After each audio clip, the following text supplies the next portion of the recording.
Saludos amigos y bienvenidos a este podcast número 85 de Las Cosas Como Son, que usted puede ver aquí en el canal YouTube Profesor Ángel Rosa o en el fanpage Facebook Profesor Ángel Rosa, o escuchar su versión audio en las más importantes y principales plataformas de audio podcasting. Esta semana, como hemos estado ausente un par de días del podcast porque pues tocó tomarse un descanso de verano aprovechando el fin de semana largo del 4 de julio, pues quiero recapitular con ustedes lo que sin lugar a dudas será la noticia más importante del verano, y quizás no la noticia más importante, pero sí el conflicto y la controversia más importante de la política puertorriqueña en el verano. El último día del mes de junio, día 30,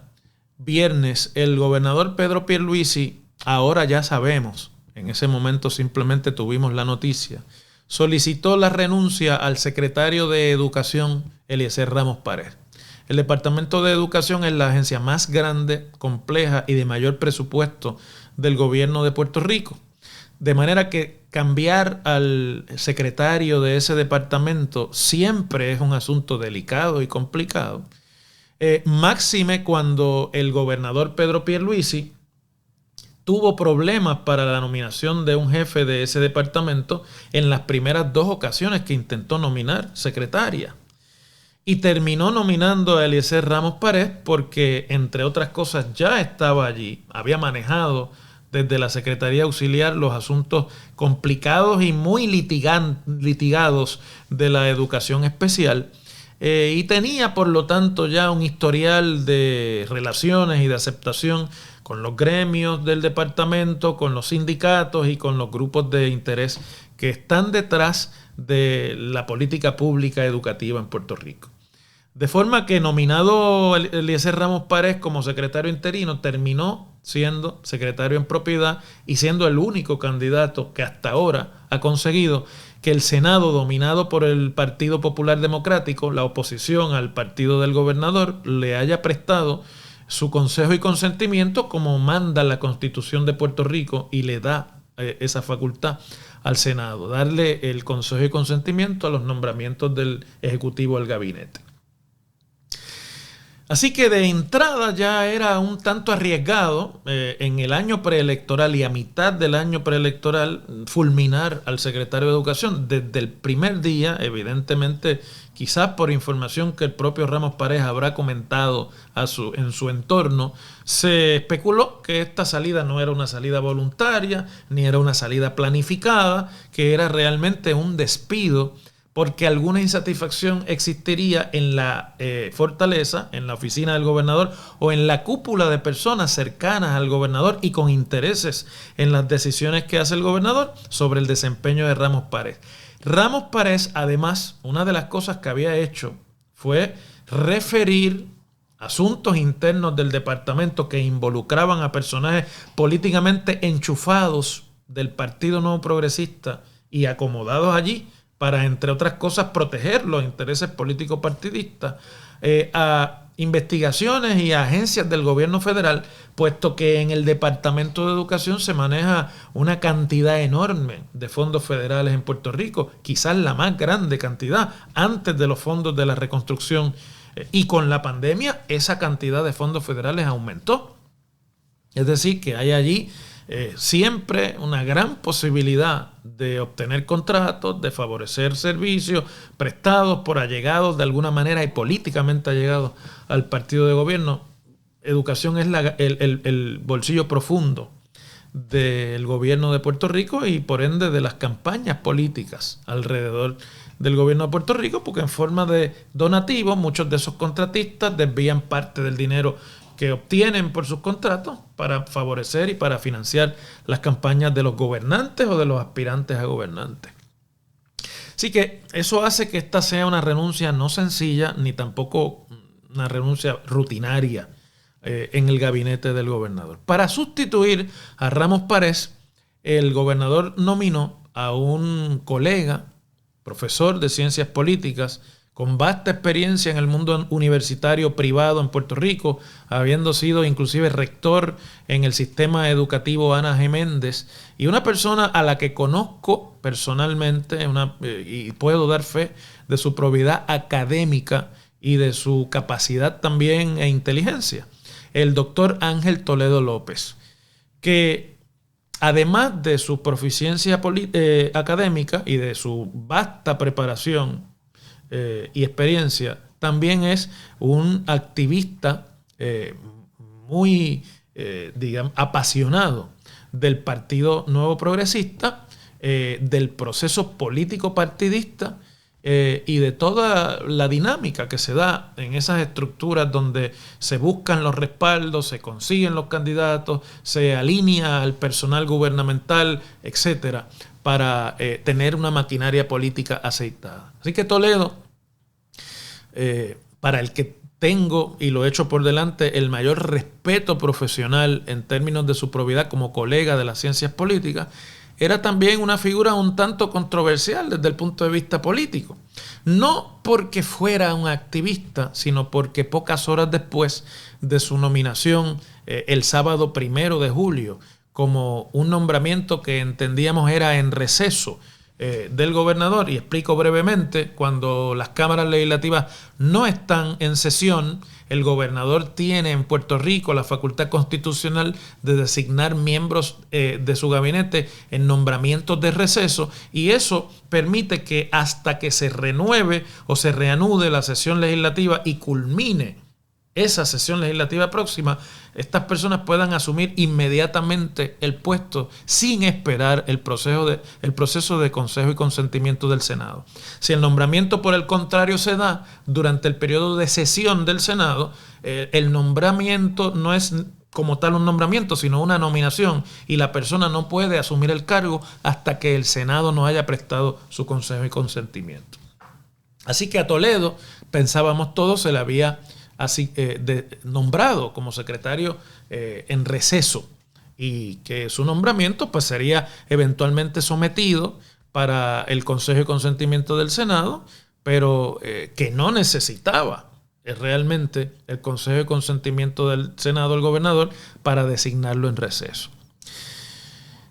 Unas horas después de que fuera nominado y nombrado en receso Toledo, comenzaron a aparecer, me sospecho yo que como un trabajo interno de grupos políticos del propio Partido Nuevo Progresista, que quizás no veían con agrado la designación de esta persona, que aunque estaba en la subsecretaría académica del departamento, en realidad es un ente externo, no ha desarrollado su carrera en el departamento, no es visto como un funcionario vinculado a ese departamento, más bien como un paracaídas que había llevado el propio exsecretario Ramos Párez allí. De una serie de expresiones en las redes sociales del doctor Toledo, de algunas de 10 años atrás, otras más recientes, en las que hacía y ponía epítetos y calificaba de una manera peyorativa, entre otros personajes, al expresidente del Partido Popular y exgobernador Alejandro García Padilla, de quien, usando una frase coloquial, en algún momento el doctor Toledo dijo que estaba convencido de que García Padilla estaba en drogas, ¿no? Para poner un ejemplo. El contenido de esas expresiones en la red Twitter son harto conocidas porque fueron eje de controversia de esta nominación. Pero aparecieron además una serie de otras intervenciones del doctor Toledo en la televisión, específicamente en Noticentro 4 de Guapa Televisión,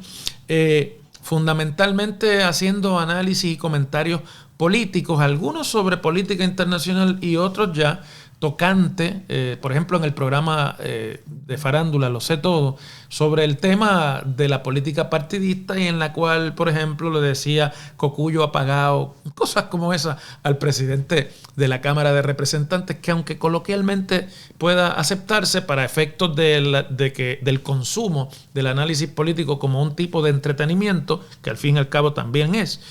pues ciertamente va a tener un costo político a la hora de usted tratar que el Partido Popular, que está en mayoría, le diera el visto bueno al nombramiento de Toledo. Y además había el cuestionamiento de si algunas de esas intervenciones como comentarista político Toledo las hacía mientras era subsecretario de Educación, lo cual trae no el cuestionamiento de si puede hacerlas o no como profesional de la ciencia política, sino si esto estaba informado y si eso consistía en una actividad ética desde el punto de vista de alguien que está ocupando un puesto en la jerarquía de uno de los departamentos de gobierno. Todas esas controversias fueron abonando a la conclusión de la mayoría parlamentaria popular de que el nombramiento del doctor Toledo no contaba con el aval del Senado. Y ante lo que fue tomando mayor temperatura por las propias expresiones del gobernador públicamente, diciendo que el Senado tenía ganas de fastidiar, diciendo que el Senado se tenía que comportar como adultos, y haciendo otra serie de comentarios realmente salidos de tono para un gobernador que necesita cogobernar con el Senado, pues ciertamente provocaron una reacción atípica, pero enteramente válida, de los populares y del presidente del Senado, José Luis Dalmau. Dalmau, haciendo uso de una facultad que está reconocida por el Tribunal Supremo para las cámaras legislativas de autoconvocatoria, cuando se trata de asuntos inherentes a la naturaleza de la función de las cámaras, en este caso del Senado, autoconvocó al Senado para la misma semana del 4 de julio,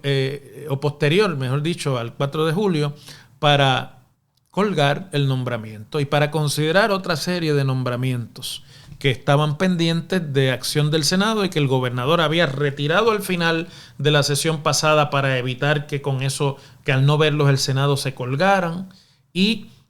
había resometido inmediatamente en una especie de proceso rutinario que en este gobierno se ha convertido la relación entre el Ejecutivo y el Senado con respecto a los nombramientos. Hubo mucha discusión de si el Senado se puede autoconvocar o no. El hecho cierto es que eso se validó por el Tribunal Supremo cuando un Senado del Partido Nuevo Progresista se autoconvocó para considerar el nombramiento en receso, el nombramiento, sí, en receso, de uno de los jueces que actualmente componen el Tribunal Supremo de Puerto Rico. Y el Tribunal Supremo validó aquel proceso cuando se trataba de uno de sus miembros, y para entonces y para siempre quedó validada esta autoconvocatoria, que no forma parte del lenguaje constitucional, aunque se podría interpretar así, ¿verdad? Lo que dice la Constitución es que el gobernador puede convocar las cámaras de forma extraordinaria a considerar cosas que el gobernador decidirá,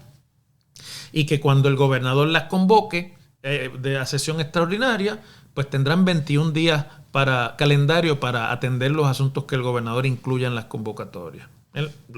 Hay gobernadores que han convocado solo al Senado para entender en nombramientos. Todo esto ha sido objeto de discusión y de pleitos en los tribunales en Puerto Rico, y han producido decisiones que en este caso extendieron el poder del Senado para convocarse a sí mismo y para atender en esa sesión especial autoconvocada temas que son de la inherencia del Senado, como por ejemplo son los nombramientos. Aquí la duda es cómo el Senado se pudo autoconvocar, porque si el nombramiento era de receso, el gobernador no está obligado a notificar los nombramientos de receso al Senado. Se entiende por nombramiento de receso un nombramiento en el que el Senado no tiene que entender, no tiene que intervenir. El gobernador está obligado a someter los nombramientos al gabinete, al Senado, pero no los de receso. Así que parece que alguien en Fortaleza no asesoró bien al gobernador en el trámite, o asumieron que una cosa era igual a la otra, sometieron el nombramiento de Toledo en receso, y además de eso su nominación al puesto en propiedad al Senado desde el receso. Y estando el nombramiento sometido ante el Senado en receso, el Senado se autoconvocó para entender el asunto. Y eventualmente, cuando vio malas y no buenas, el gobernador decidió, unos minutos antes de que el Senado comenzara a votar o a considerar el nombramiento de Toledo, retirar ese y todos los demás nombramientos que habían sido incluidos en la autoconvocatoria del Senado, unos 15 nombramientos más. Ahora, algunas de las teorías que interpretan esa acción del gobernador con el Senado han concluido que no se pueden resometer ninguno de los nombramientos, porque En efecto, sería un subterfugio para respetar las garantías y los poderes constitucionales exclusivos que tiene la legislatura frente a las acciones del Ejecutivo. Así que sobre eso también hay una serie de discusiones que estoy seguro serán objeto de interpretaciones inclusive de los tribunales. Pero para no apartarme del tema, retirado el nombramiento de Toledo a la Secretaría de Educación, el gobernador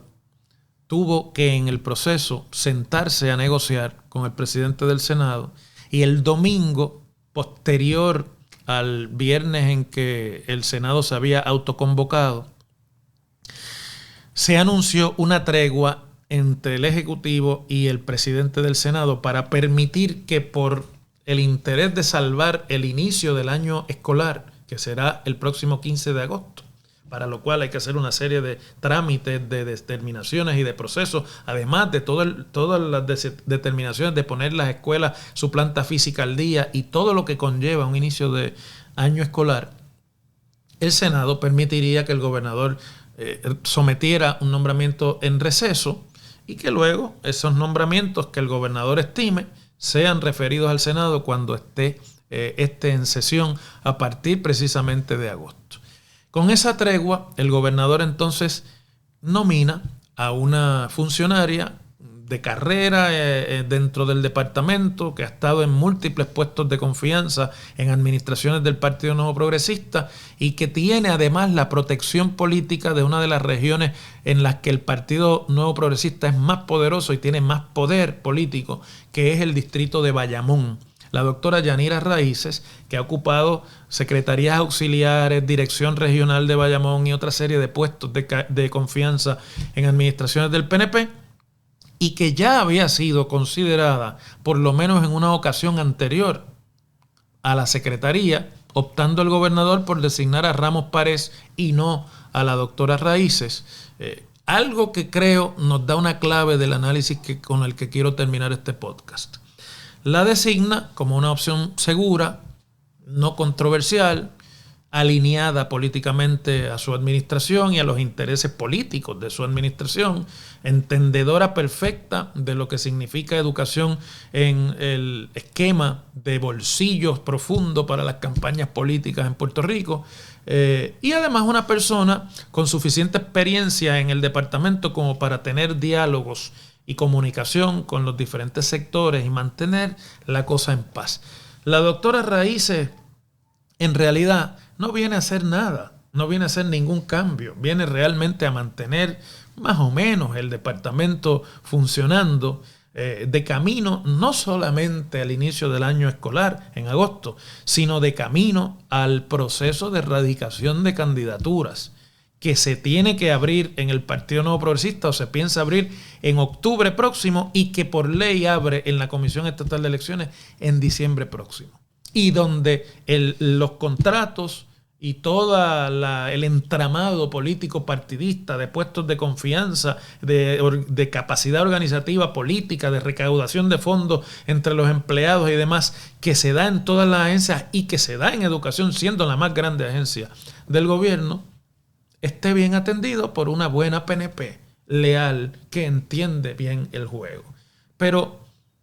realmente no viene a mover el barco, está escogida porque es uno de los mejores ejemplos de esta burocracia que crece en las paredes de la estructura de las diferentes agencias a la sombra de la política partidista y que en momentos de mucha controversia, necesitando opciones seguras, no Pedro Pierluisi, sino todos los gobernadores han echado mano de ellos para mantener eso que llaman la paz institucional. De manera que ya a estas alturas, que estamos ya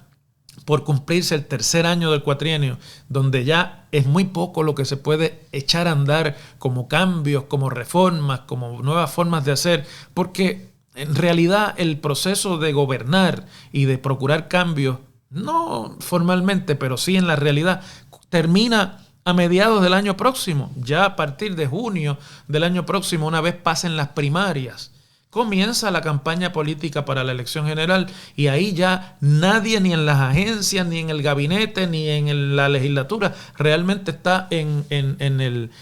la página de echar a andar, ni de empujar reformas, ni mucho menos logros. Los gobernadores no tienen casi ningún logro al final, en el último año de su administración, sobre todo cuando son candidatos a la reelección, y está por verse que Pierluisi lo sea.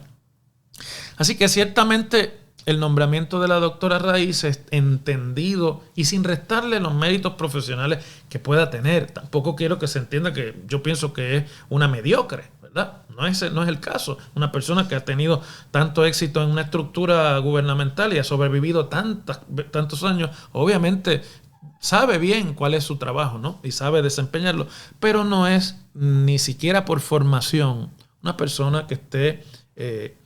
realmente interesada o capacitada en las grandes transformaciones que necesitaría nuestro sistema educativo, que por tantas décadas ha estado preso precisamente de la manipulación política y de el hecho de que las prioridades académicas y de enseñanza y de aprendizaje son las últimas que se atienden en el Departamento de Educación. Pero no tengo la menor duda de que esas cualidades le van a permitir no solamente ejercer sus funciones en receso, sino lograr también la confirmación del Senado en una especie de acuerdo, si no es que ocurre algún tipo de descubrimiento grave, no adelanto que lo sea, ni que ocurra, de aquí a que comience la sesión legislativa o de aquí a que termine la sesión legislativa, porque en principio el Senado tiene hasta el último día de la próxima sesión para considerar los nombramientos que someta el gobernador ahora. Así que bueno, en ese sentido queda subsanado un poco la crisis política. El gobernador, creo que es evidente que la controversia política que se adelanta ante el hecho de que todo apunta a que la comisionada residente Jennifer González va a ser candidata o precandidata a la gobernación en primaria, pues está ya sintiendo el resultado del desenfoque que el tener que atender el asunto político le causa a cualquier gobernante, y por eso los descuidos procesales e inclusive de relaciones con la legislatura que esta crisis adelantó. Y aunque parezca un cliché, tiene uno que terminar esta reflexión un tanto ya extendida en el día de hoy, en este podcast, de cuán triste es que todas las consideraciones de mayor importancia y discutidas aquí en la isla alrededor de todo este problema de sustitución e intento de sustitución del secretario de Educación, realmente verse sobre temas políticos, sobre temas de campaña política, sobre temas de ponerlos leales en los puestos gubernamentales, sobre temas de cerrarle la puerta a cualquier reto que pueda tener el liderato político del gobernador, y no sobre los temas que realmente deberíamos estar entendiendo: el aprovechamiento académico, la medición del conocimiento en las pruebas, el colapso demográfico del sistema educativo ante la reducción de la población en Puerto Rico, la calidad de los planteles escolares, la reconstrucción de los planteles que han sido afectados por los diferentes desastres naturales, especialmente los terremotos de 2020 en el sur. Y que empezando ya el último año del cuatrienio, esa sea realmente la discusión y a ese precio se alquile la casa de la política educativa en Puerto Rico.